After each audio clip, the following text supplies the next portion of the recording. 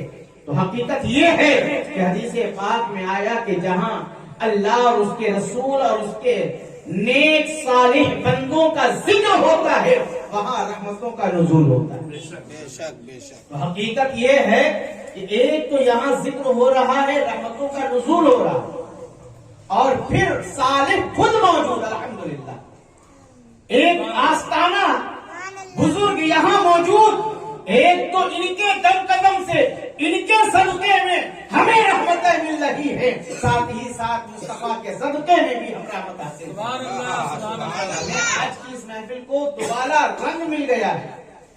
میں آپ کو بتانا چاہتا ہوں کہ میں نے قرآن کی جیسے آیت کریمہ کی تلاوت کی، اور رب تبارک و تعالی ارشاد فرماتا ہے ہن لباس لکم وانتم لباس لہن۔ دیکھیں اس آیت کو میں نے اس لیے انتخاب کیا کہ اس کے اندر اللہ تعالیٰ نے بہت حکمت عطا فرمایا ہے، اور حکمت کی باتیں اللہ کی تو ہر بات حکمت والی ہے، اور ایک ایک آیت میں ایک ایک لفظ میں قرآن کے نہ جانے کتنے ہزار اور کروڑوں حکمتیں ہیں۔ یہ اور بات ہے کہ ہمارے سمجھ میں آئے یا نہ آئے، اگر ہم نہ سمجھ سکے تو یہ ہماری سمجھ کی خطا، آپ نہ سمجھ سکے تو یہ آپ کی سمجھ کی خطا ہے، مگر قرآن میں کوئی خطا نہیں ہے۔ الحمدللہ قرآن تو اللہ نے لائق بنایا ہے، اس کلام میں کوئی شک کی گنجائش نہیں ہے۔ شک کرنے والا، نقص نکالنے والا دنیا سے مٹ گیا، کتنے مٹ گئے اور مٹتے جائیں گے، مگر قسم خدا کی قرآن کا ایک ایک حرف سچا ہے، ایک ایک لفظ سچا ہے، ایک ایک آیت سچی ہے، ایک ایک سورہ سچا ہے، مگر مسلمانوں یہ اور بات ہے کہ انسان کے عقل میں آئے یا نہ آئے۔ قرآن نے اعلان کیا ہن لباس لکم وانتم لباس لہن۔ مطلب کیا ہے اس کا؟ سیدھا سادہ مفہوم یہ ہے کہ مرد عورت کا لباس ہے اور عورت مرد کا لباس ہے۔ یہ لباس قرآن نے کہا ہے ہن لباس لکم وانتم لباس لہن۔ مرد کیا ہے؟ عورت کا لباس، عورت کیا ہے؟ مرد کا لباس۔ مطلب یہاں پر اس رشتے نکاح کے تعلق سے بتایا گیا ہے کہ جب نکاح ہو جاتا ہے ایک لڑکا اور ایک لڑکی کے ساتھ، ایک مومن اور ایک مومنہ کے ساتھ، تو پھر ایک دوسرے کے دونوں لباس بن جاتے ہیں۔ یہاں اس رشتے پر زور دیا گیا اور کسی رشتے پر نہیں۔ رشتہ تو ہزاروں ہوتا ہے مرد و عورت کا، ہے کہ نہیں؟ ماں باپ کا رشتہ ہے، بھائی بہن کا رشتہ ہے، بہت سارے رشتے ہیں، مگر یہاں پر اس آیت کریمہ میں جو فکر پیش کی گئی ہے وہ یہ ہے کہ جب ایک لڑکا اور ایک لڑکی کے ساتھ جب رشتہ نکاح ہو جاتا ہے تو ایک دوسرے کے وہ لباس بن جاتے ہیں۔ اب لباس کا کام کیا ہے؟ آپ لباس پہنتے کیوں ہیں؟ ہم لباس پہنتے کیوں ہیں؟ لباس کے پہننے کا مقصد یہ ہے اولاً جسم کو ڈھانپنا، بہت سارے مقاصد ہیں۔ کبھی آپ اپنی سطر کو چھپاتے ہیں، سطر کو چھپانا یہ فرض ہے، سطر کو چھپانا فرض ہے، اگر نہیں چھپاتے ہیں تو گنہگار ہوتے ہیں۔ تو اسی طریقے سے یہاں پر سطر سے مراد اگر یہ لے لیا جائے کہ مرد عورت کی عزت نفس کو چھپائے اور عورت مرد کی عزت نفس کو چھپائے،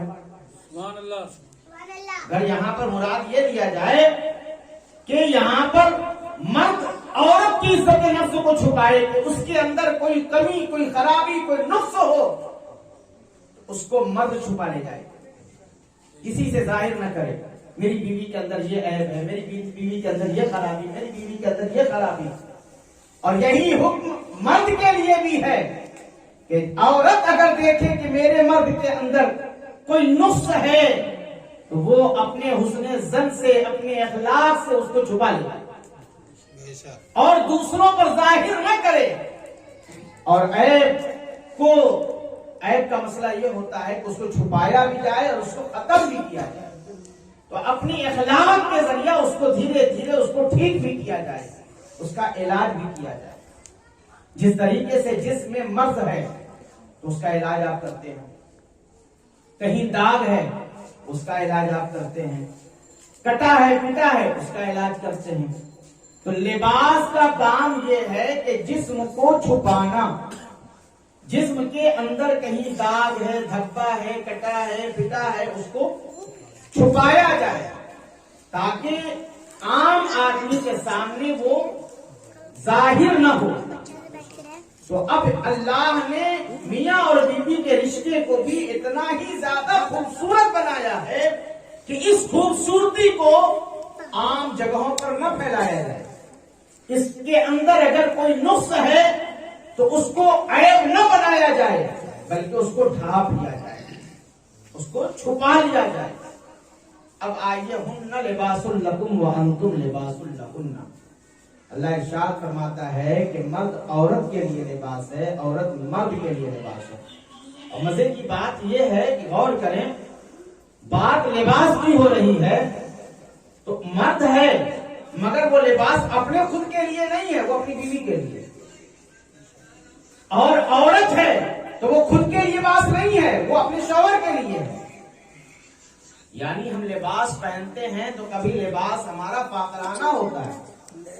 آج ہم یہ ڈریس پہنیں گے, لوگوں کے سامنے جائیں گے, ہماری آؤ بھگت ہوگی, آج ہمارا یہ پوزیشن ہوگا, آج ہم نے یہ چوز کیا ہے, آج ہم نے یہ جو ہے ڈریس کا انتخاب کیا, آج لباس کا ہم نے اس لیے انتخاب کیا. ہمارا کہیں نہ کہیں کوئی نہ کوئی مقصد ہوتا ہے, اور اس سے مقصد یہ ہوتا ہے کہ تاکہ ہم دنیا کے سامنے سرخرو ہوں.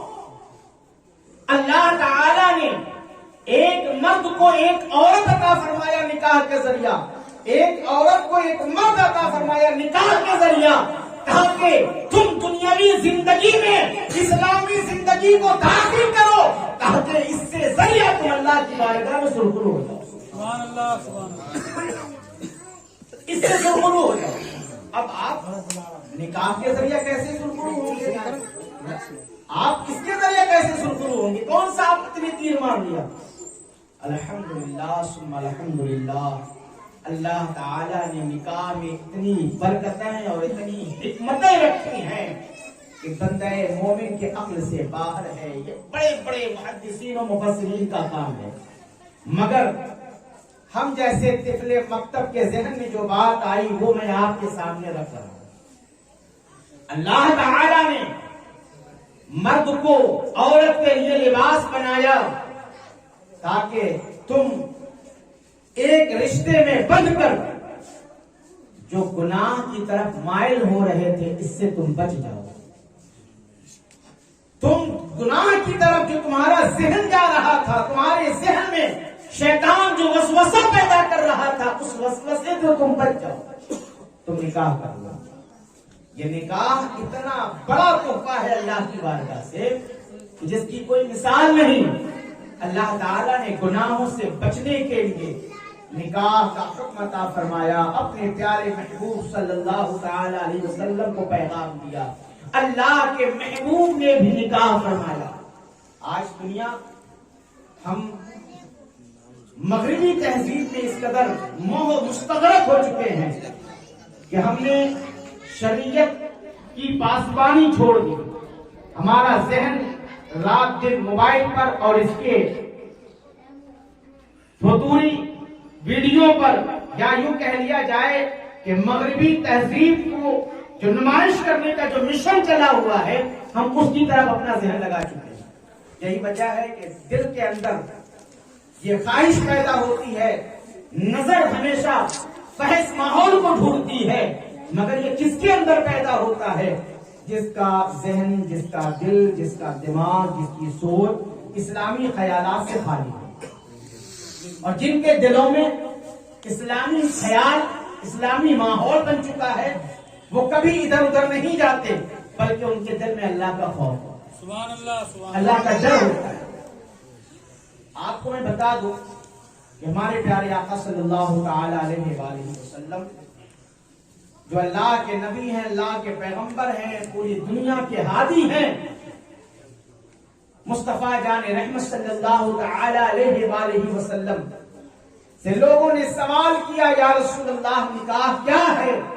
اللہ کے رسول نے فرمایا نکاح میری سنت ہے۔ سبحان اللہ، نکاح میری سنت ہے، اور جو قدرت رکھے نکاح کرنے کا، جس کے اندر نکاح کی صلاحیت ہو، پھر بھی وہ نکاح نہ کرے تو پھر وہ میرے سے دور ہو جائے، یا وہ ہم میں سے نہیں ہے، وہ ہم میں سے نہیں ہے۔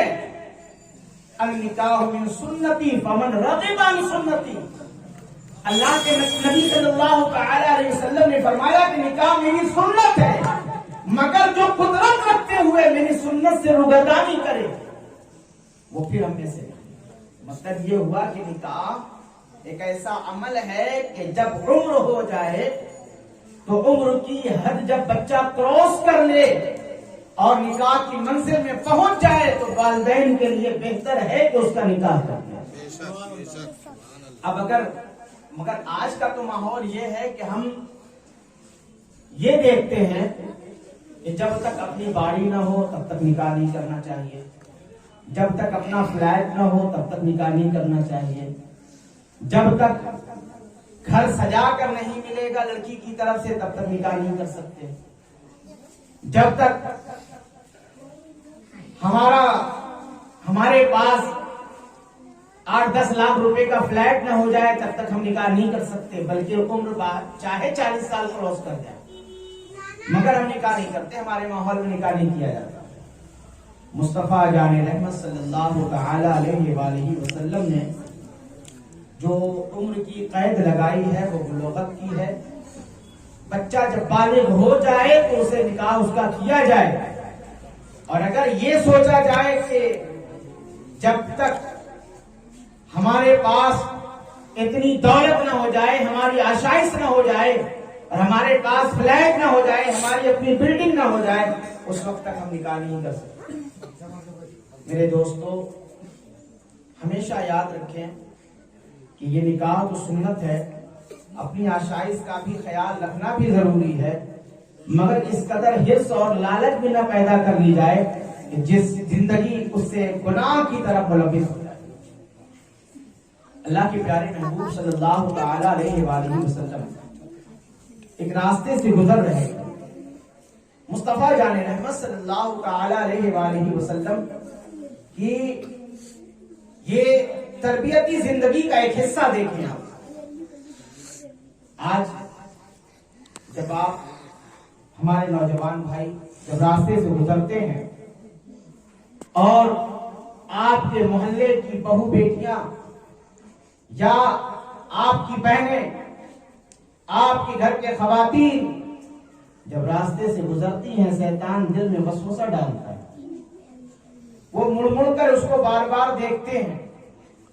آپ نے بارہا تجربہ کیا ہوگا، دیکھا ہوگا، مگر میں آپ کو بتانا چاہتا ہوں کہ اگر کسی نے دھوکے سے ایک بار دیکھ لیا تو گناہ نہیں ہے، سبحان اللہ، دھوکے سے نظر پڑ گئی تو گناہ نہیں ہے، مگر کسی کو بار بار مڑ مڑ کے پلٹ پلٹ کے کسی کو دیکھنا یہ شرعاً گناہ ہے۔ اسی لیے کسی نے کہا کہ سہو نظر معاف ہے، قصد نظر حرام۔ اگر غلطی سے کسی پر نظر پڑ گئی تو معاف ہے، مگر کسی کو بار بار مڑ کے دیکھنا یہ گناہ ہے، بہت بڑا گناہ ہے۔ اللہ کے پیارے محبوب صلی اللہ تعالی علیہ وآلہ وسلم ایک راستے سے گزر رہے تھے، کوئی خاتون سامنے سے جا رہی تھی، مصطفیٰ جان رحمت صلی اللہ تعالی علیہ وآلہ وسلم کی نظر اس پر پڑی۔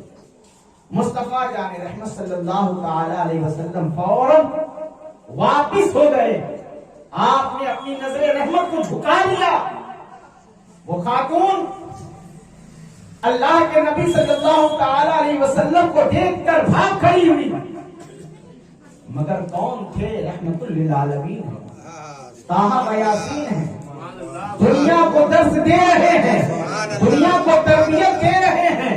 اے لوگوں، اللہ نے نظر تمہیں بھی عطا فرمائی، نظر ہمیں بھی عطا فرمائی، مگر جب کسی پر ایسے نظر پڑ جائے تو نظر کو فوراً جھکا لیا کرو، اپنی نظر کو بار بار گھور کے اس کو دیکھا نہ کرو، اسے دھیان نہ دیا کرو، بلکہ اسے اپنی نظر کو جھکا لو، اس لیے کہ ایک بار اگر نظر یوں ہی دھوکے سے پڑ گئی تو الگ سی بات ہے، مگر بار بار اسے دیکھنے کی اجازت نہیں۔ جب شادی ہو جائے تو پھر انسان اس سے بچ جاتا ہے، شیطان وسوسہ ڈالنا کم کر دیتا ہے۔ مگر آج تو ماحول یہ دیکھا جاتا ہے کہ شادی شدہ نوجوان بھی اپنی نظر کو بہکائے کھڑے ہوئے، اور شادی شدہ عورتیں بھی اپنی نظر کو بہکائے پڑی ہیں، تو یہ اس سے بڑا جرم ہے، یہ اس سے بڑا جرم ہے۔ آج ہم حور کی تلاش میں ہوتے ہیں، چاہے اپنا حال کچھ بھی ہو، مگر ہمیں حور جیسی لڑکی چاہیے، خاندان کچھ بھی ہو، دینی ماحول ہو یا نہ ہو، عقیدہ صحیح ہو یا نہ ہو، ہم کو اس سے نسبت نہیں، ہمیں گوری لڑکی چاہیے، پیسے والی لڑکی چاہیے۔ اللہ کے نبی صلی اللہ تعالی علیہ وسلم نے فرمایا کہ نکاح بہت اچھی چیز ہے، نکاح اس گھر میں کرو جس گھر میں مال زیادہ ہو، یعنی اس لڑکی سے کرو جس کے پاس دولت زیادہ ہو، ٹھیک ہے۔ پھر اللہ کے نبی نے فرمایا کہ اس لڑکی سے نکاح کرو جو بہت زیادہ خوبصورت ہو۔ مقصد تو حل ہو گیا نا، پیسہ بھی چاہیے ہمیں اور دولت بھی چاہیے، خوبصورتی بھی چاہیے۔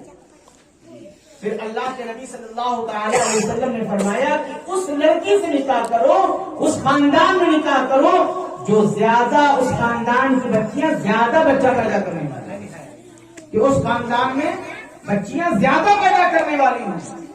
پھر اللہ کے نبی صلی اللہ تعالی علیہ وسلم نے فرمایا کہ اس خاندان میں نکاح کرو، اس لڑکی سے نکاح کرو جس کے اندر دینداری زیادہ ہو۔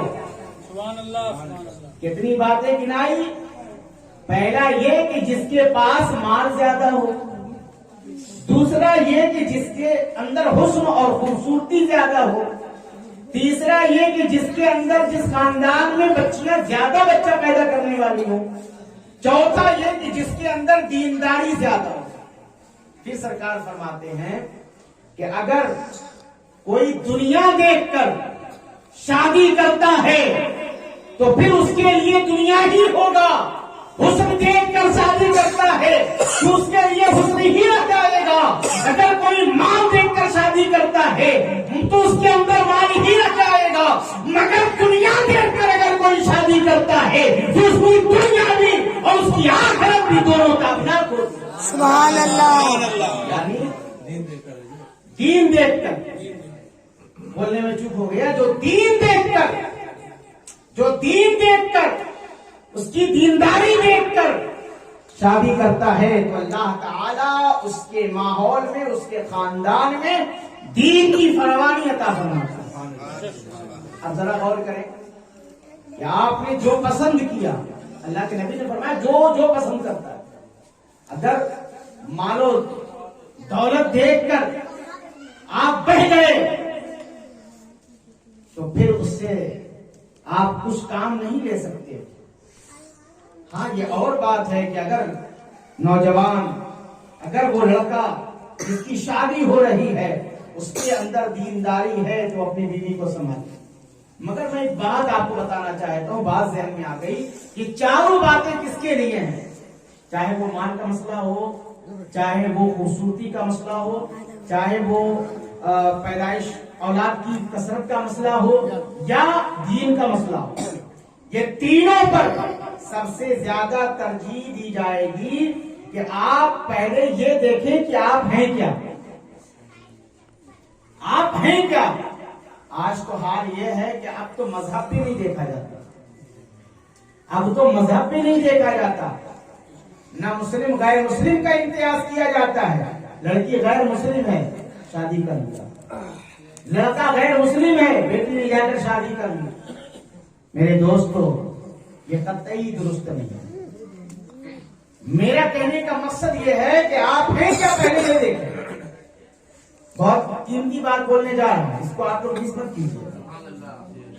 آپ پہلے سب سے پہلے یہ دیکھیں کہ آپ ہیں کیا. آپ مسلمان ہیں، آپ مسلمان ہیں تو کون سے مسلمان ہیں؟ آپ اپنے آپ کو دیکھیں پہلے. آج دنیا نے لیبل لگا کر مسلمان کا بہت بڑا کام کیا ہے، نقاب پہن کر بہت بڑا کام کر لیا ہے. دیکھ تو رہے ہیں، لیبل لگا ہوا تھا مسلمان کا، مگر قرآن کے خلاف بک رہا ہے. لیبل لگا ہوا مسلمان کا، مگر قرآن کے قانون تلاوت کے خلاف بکتی جا رہی تھی عورتیں. آپ نے دیکھا نا، لیبل لگا ہوا مسلمان کا، سر پہ ٹوپی بھی ہے مگر دین کے خلاف بکواس ہو رہی، بدن پہ نقاب بھی ہے مگر دین اور قرآن کے آیات کے خلاف آواز اٹھایا جا رہا ہے. آپ یہ نہ سمجھیں کہ صرف داڑھی اور ٹوپی اور کرتا اور پیجامہ دیکھ کر دیندار مان لیا جائے گا، قطعی نہیں. سب سے پہلے آپ کو یہ دیکھنا ہوگا کہ آپ ہیں کیا، کون سے مسلمان ہیں. مسلمانوں میں تو اتنی کیٹیگری ہو گئی ہے کہ سیدھا سادہ مسلمان پریشان ہے کہ ہم جائیں تو کہاں جائیں. مسجد میں بھی آتا ہے تو دیکھ کر پریشان ہو جاتا ہے. کوئی ہاتھ چھوڑ کے نماز پڑھ رہا ہے، کوئی ہاتھ سینے پہ باندھ کے نماز پڑھ رہا ہے، کوئی ہاتھ ناک کے نیچے بھاگ کر نماز پڑھ رہا ہے. انسان پریشان ہے کہ جائیں تو کہاں جائیں. آپ کون سی کیٹیگری کے مسلمان ہیں؟ ہاتھ چھوڑ کے نماز پڑھنے والے مسلمان ہیں کہ مٹی کے اوپر جو ہے تختہ کے اوپر ماتھا پٹک کے سجدہ کرنے والے مسلمان ہیں؟ آپ کون سے مسلمان ہیں کہ ناؤ کے نیچے پر جو ہے ہاتھ باندھ کے نماز پڑھنے والے مسلمان ہیں یا سینے پر ہاتھ باندھ کے نماز پڑھنے والے مسلمان ہیں؟ کس قسم کے مسلمان ہیں؟ پہلے آپ یہ دیکھیں. دنیا تو سب کو کہتی ہے کہ مسلمان ہے، مسلمان ہے، مسلمان ہے، ٹوپی کرتا پیجامہ پہننے مسلمان ہے، مگر آپ کون سی کیٹیگری کے مسلمان ہیں؟ میں آپ سے کہنا چاہتا ہوں کہ جس کیٹیگری کے آپ مسلمان ہیں اسی کیٹیگری میں رشتہ ڈھونڈیے. ادھر ادھر رشتہ ڈھونڈنے کی ضرورت آپ کو، ادھر ادھر رشتہ ڈھونڈنے کی ضرورت نہیں ہے. اگر آپ سینے پکڑ کے نماز پڑھنے والے مسلمان ہیں تو آپ ہاتھ کے میں جو ہے نیچے ناف کے نیچے ہاتھ باندھنے والوں کا رشتہ لے کر کبھی مت آئیے. آپ مت آئیے ان کے یہاں. اور اگر آپ ہاتھ باندھ کے ناف کے نیچے نماز جو ہے نماز پڑھنے والے ہیں تو پھر سینہ پکڑ کے جو نماز پڑھنے والے ہوتے ہیں ان کے یہاں جانے کی ضرورت نہیں. اس لیے بہتر یہ ہے کہ جس کیٹیگری میں آپ ہیں اسی کیٹیگری کے اندر رہیے. اپنے خاندان اپنی کیٹیگری سے باہر مت جائیں. آپ اپنے آپ کو پہلے پہچانیے آپ ہیں کیا. آج تو یہ دیکھا جاتا ہے جس طریقے سے ہے نا بھائی، کیا ہم مسلمان ہیں، وہ ہندو ہے، مسلمان کی شادی نہیں، اس کی بیٹی سکھ ہے، وہ رشتہ بھیج دیا مسلمان کا، آپ شادی کر لیجیے گا، نہیں کر پائیے گا. وہ کرسچن ہے، اس نے آپ کو رشتہ بھیج دیا کہ آپ مان لیجیے گا، نہیں مان پائیے گا. تو کم سے کم آپ کو پتا چلا نا، پہلے آپ کو معلوم ہوا کہ نہیں بھائی جس مذہب کے ہم ہیں وہ مذہب کا وہ نہیں ہے، پھر ہم کیوں شادی کریں گے. اس کے پاس دولت ہے، اس کی بیٹی خوبصورت ہے، اس کا بیٹا خوبصورت ہے، اس کے پاس بلڈنگ ہے، کار ہے، گاڑی، سب کچھ ہے، مگر آپ نے صاف انکار کر دیا بھائی میں مسلمان ہوں، آپ کرسچن ہیں، ہم شادی نہیں کر سکتے. آپ نے صاف انکار کر دیا کہ آپ غیر مسلم ہیں، ہم مسلم ہیں، ہم شادی نہیں کر سکتے. اس کی بیٹی خوبصورت تھی، گاڑی بنگلہ سب کچھ تھا، مگر آپ نے دیکھا نا کہ پہلے مذہب، پہلے مذہب. جب مذہب آپ نے پہلے دیکھا تو مذہب کے بعد اب دیکھنا ہے کہ عقیدہ، اب دیکھنا ہے عقیدہ کہ ہمارے مذہب میں تو کس عقیدے کا کون ہے. آپ یہ پہلے دیکھیں کہ جو لوگ نبی پاک صلی اللہ تعالی علیہ وسلم کے علم کو پاگل اور جانوروں کی طرح کہتے ہیں، وہ جانوروں والا علم رکھنے والا ہے یا پھر علم ندوی کا ماننے والا ہے، علم کل کا ماننے والا ہے، پوری کائنات کے علم کا ماننے والا ہے. کون ہے وہ؟ پہلے آپ یہ دیکھ لیں کون ہے وہ. کس سے آپ رشتہ کرنے جا رہے ہیں، کس سے آپ ہاتھ ملانے جا رہے ہیں، کس کے گھر میں اپنی بیٹی دینے جا رہے ہیں، کس کی گھر کی بیٹی لینے آ رہے ہیں. آپ یہ دیکھیں پہلے، تب اس کے بعد رشتہ کریں. آپ سب کچھ دیکھ لیتے ہیں، لڑکا کتنا پڑھا ہوا ہے، اس کی کوالیفیکیشن کیا ہے، بایو ڈاٹا میں سب کچھ آ جاتا ہے، کتنے بھائی ہیں، کتنی بہنیں ہیں، فیملی لمبی ہے، نہیں کرنا، پریوار بڑا، نہیں کرنا ہے، لڑکا کم پڑھا لکھا ہے، نہیں کرنا ہے، لڑکا کا رنگ سولا ہے، نہیں کرنا ہے.